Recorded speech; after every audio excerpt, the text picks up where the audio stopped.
siang adik-adik semua. Siang, dokter.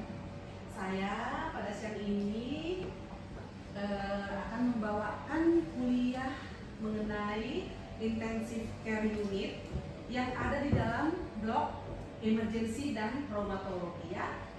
Sebelumnya perkenalkan, saya Dr. Wirunarta Syahaan, spesialis anestesi ya. Nah, jadi kalau untuk keadaan emergency itu memang paling sering dihadapi oleh seorang spesialis anestesi. Karena kalau anestesi itu, dia itu di mana aja kerjanya? Yang pasti di IGD ya, untuk menangani pasien-pasien yang emergency ya, mungkin yang pasien-pasien yang penurunan kesadaran, yang ada gangguan airway, yang bernafasnya nggak normal ya, nggak adekuat, itu kita tangani. Kemudian apa lagi? Di intensive care unit ya. Kemudian di mana lagi? Di kamar operasi. Di kamar operasi untuk pembiusan ya. Kemudian di mana lagi? Di klinik nyeri ya. Itu adalah job description dari seorang spesialis anestesi. Selain juga dia di intensive care unit. Oke, baik. Saat ini saya akan membawakan mengenai intensive care unit. Apa sih intensive care unit itu? Jadi intensive care unit adalah suatu yang sering disingkat dengan ICU, adalah suatu tempat atau unit tersendiri di dalam rumah sakit yang memiliki staf khusus, peralatan khusus yang ditujukan untuk menanggulangi pasien-pasien gawat. Karena apa gawatnya? Bisa karena penyakit, terus komplikasi. Oke ya, komplikasi dari penyakit-penyakit yang timbul setelah, bisa aja karena setelah dia dirawat di rumah sakit beberapa hari kemudian terjadi komplikasi sehingga harus dirawat di ICU, ataupun memang dia datang dari rumah, dia udah dalam keadaan yang mengalami komplikasi sehingga harus dirujuk dirawat di ICU ya. Kemudian siapa aja staf khusus yang ada di ICU itu?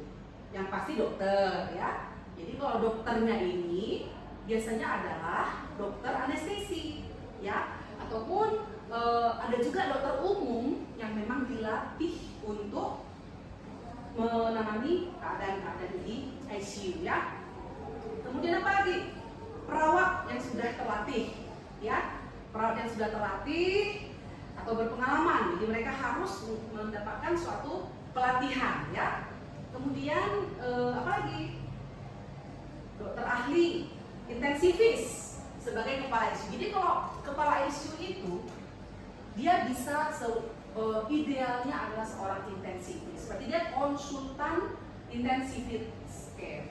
Jadi konsultan ICU ini dia bisa aja dari segala cabang ilmu, misalnya spesialis neurologi, spesialis paru, spesialis penyakit dalam yang mengambil konsultan ICU ya, ataupun spesialis anestesi. Jadi tapi di mana suatu keadaan di mana tidak ada konsultan intensivis, yang menjadi kepala ICU adalah dokter anestesi. Karena apa? Karena memang kalau dokter anestesi kan dari sejak pendidikan PPDS memang udah megang ICU gitu. Kalau yang bagian-bagian yang lain dia belum tentu, ada juga sih stase di ICU, tapi dia nggak sedalam anestesi ya untuk anestesi. Oke. Kemudian apa lagi next?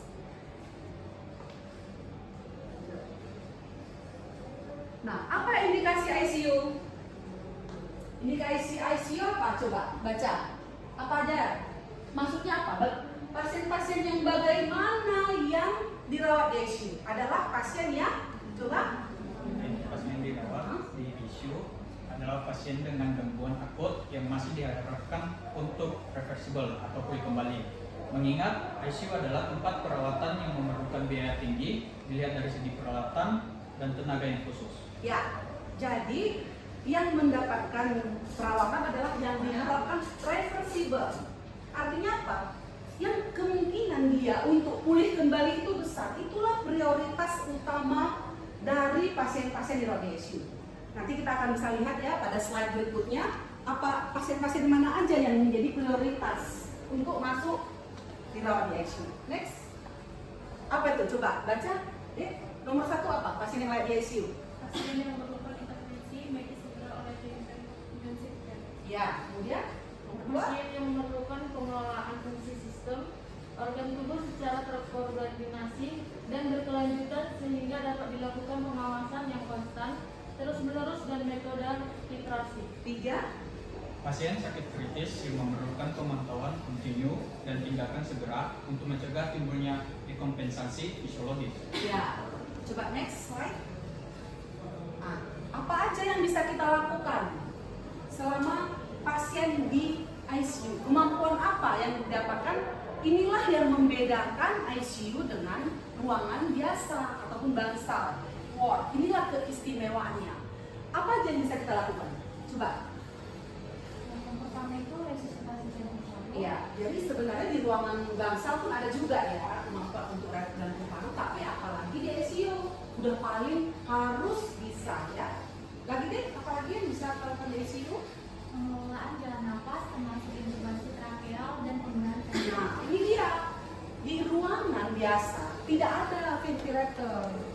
Itu hanya ada di ICU.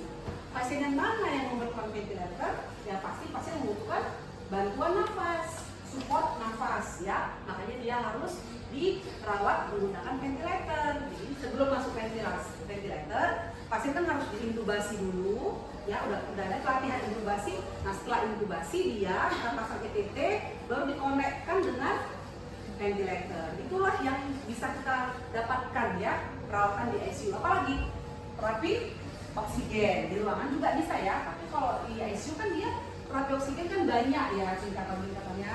Nah itu yang kalau sampai di ruangan mungkin dia hanya sampai NRM yang reservoir yang 10 sampai 15 liter. Kalau di ICU ada yang namanya apa? HFNC, high flow nasal kanul gitu ya. Itu nggak ada di ruangan ya. Kemudian apa lagi? Lanjut. pemantauan EKG terus Iya, karena di ICU ada yang namanya monitor.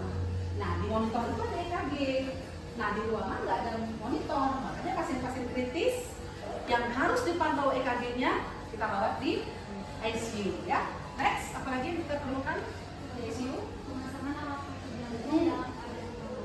Ya, itu kalau orang-orang yang apa PCI ya, yang orang-orang yang misalnya dia bradikardi menetap yang udah 30 dengan pemberian obat itu nggak bisa juga naik, kita pasang alat kaki jantung.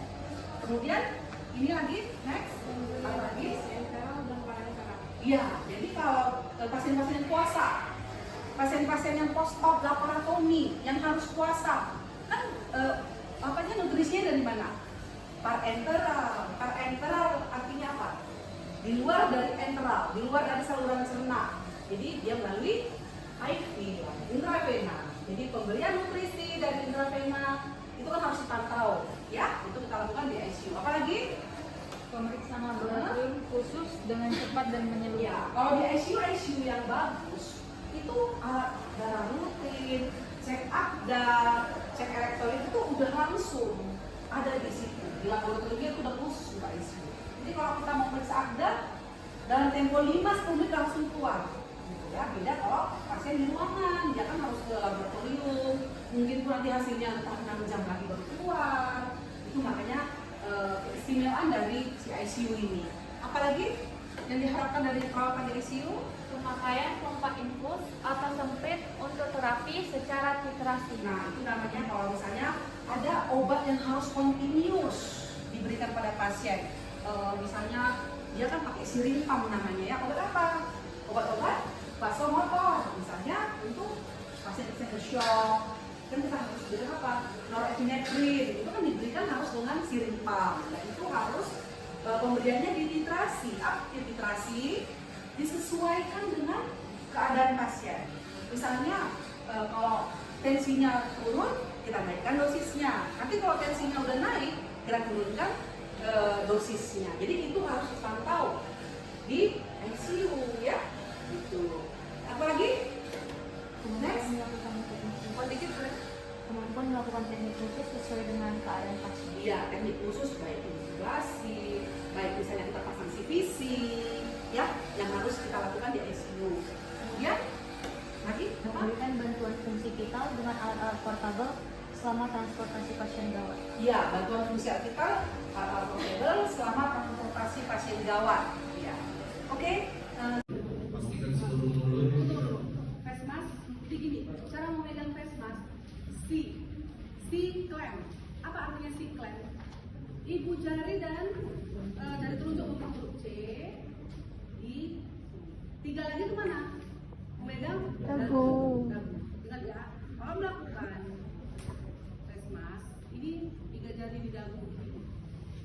Oke, pakai C clamp, huruf C terus. Pastikan seluruh mulut dan hidung tertutup. Harus tertutup, nggak boleh begini bocor ya, bocor ya, nggak bisa di bocor, harus tertutup rapat. Oke, nah kembang balonnya kan, terus Selanjutnya memompa kolom dengan tangan kanan sepanjang 12 sampai 16 kali. oh itu ya, mulai.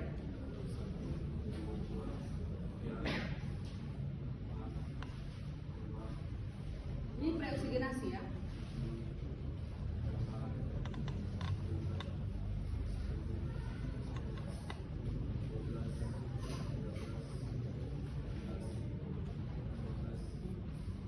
Jadi syaratnya dadanya harus terangkat. Ya. Kalau kalian mengambil dadanya tidak terangkat, itu sama dengan apa? Sama dengan kalian main sinetron atau main drakor, ya. Karena banyak di sinetron itu seperti itu, diambu tapi dadanya nggak naik. Dan itu banyak sekali kejadian seperti itu. Banyak sekali dokter-dokter jaga di IGD mengambu dadanya nggak naik. Karena apa? Tidak tahu teknik mengambu. Kapan dipelajari? Koas anestesi. Ya, ingat koas anestesi, kalian wajib harus bisa mengambu ya. Kalau nanti kalian misalnya koas anestesi ketemu sama dokter anestesinya yang tidak sempat mengajari kalian mengambu, minta diajarkan dulu ya. Jadi mengambunya pas kapan? Bisa pas pasien di ICU ataupun pada saat di kamar bedah pada saat memulai anestesi ya. Oke, terus Selanjutnya melakukan laryngoscopy. Nah, udah dipreoksigenasi 16 kali. Oke, letakkan apinya. Tadi ini semua alat-alatnya di tangan ya. Melakukan laryngoscopy. Bagaimana laryngoscopy? Nontonnya di YouTube ya. Di YouTube ada. Nggak mungkin semua di sini. Kalau ada yang mau boleh.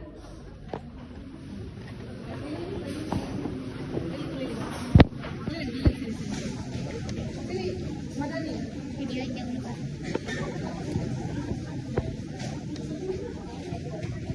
Oke, pada nih. Oke, yuk. Jadi gini, caranya kita ekstensikan kepalanya, tahan dengan dahinya kita tahan, masukkan laryngoscopnya ke dalam. Ini kan ada lidahnya, kita geser lidahnya ke kiri. Dan nampak deh, lidah ke kiri. Lalu kita angkat laryngoscop, akan nampak apa? Epiglottis. Ya, panjang. Nah, nampak epiglottis. Lihat. Sorak. Ada nampak epiglottis. Pas. Ini nih epiglottis, Ini epiglottis. Tuh epiglottis. Dan saya geser lidahnya dikit. Ini nih epiglottis. Lihat ya. Terus dinaik nah setelah itu baru nampak dia apa tuh tracheanya tuh insersi ETT-nya ya. Setelah nampak trachea tuh trachea pasti kita mau harus ada stiletnya nih baru masuk ya. Nah berapa senti baru buka ininya, baru isi balonnya.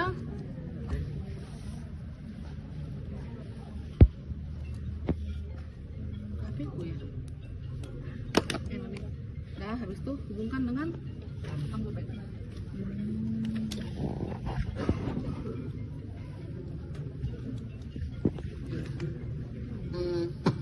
Tidak lemah. Kenapa? Karena masuk ke kanan. Ya, harusnya habis ini harus tetap pakai harus stetoskop. Dengar Sama nggak? Ini nggak sama. Tapi ini nggak bisa. Jadi kalau kedalaman gimana? Ditarik. Ditarik. Sambil didengar. Ditarik. Saya ditarik. Oke. Tarik kan. Sambil didengar. Nah, kan? Ya. Ya, baru kembang dua-dua ya. Oke. Kita kembang. Udah didengar? Udah yakin? Udah yakin baru kita flash. Satu. Dan kita lihat berapa senti? 22, 21, nggak bisa ya. 21. Ini arusnya tepat ini. Sambungkan. Nah, cara flash lagi nih ya. Nggak masuk ke sini.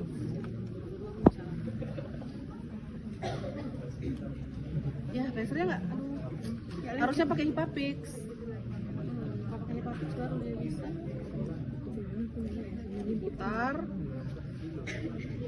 Diputar 2 kali ya, Dek. Kenapa?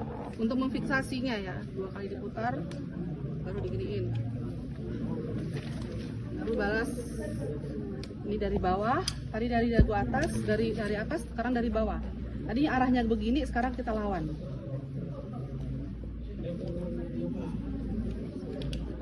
Iya. 2 kali putar. Oke ya. Nah. Oke, baca apa? Yopi. Madani. Apa lagi? Baca Madani. Harus ke mana kita? Udah. Ya, terus lanjut apa? Baca. Iya.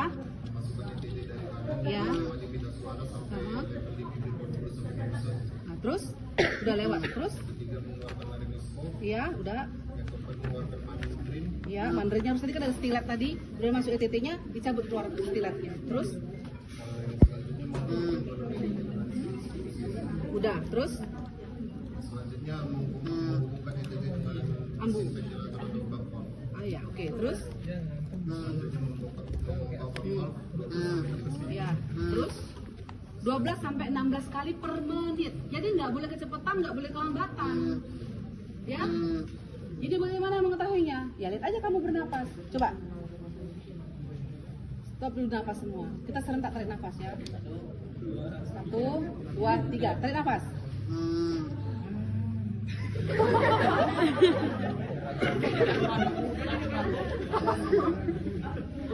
Udah? Jadi gitu. Jadi kalau kasih nafas itu jangan kemarok kali. Ada juga dokter jaga kayak gitu. Nggak boleh juga kelambatan.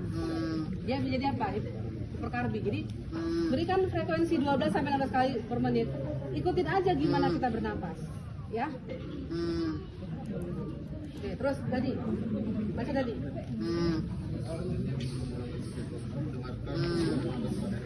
Udah, terus hemitoraks. Hemitoraks itu kira-kira di sini. Setengah dada, setengah apa?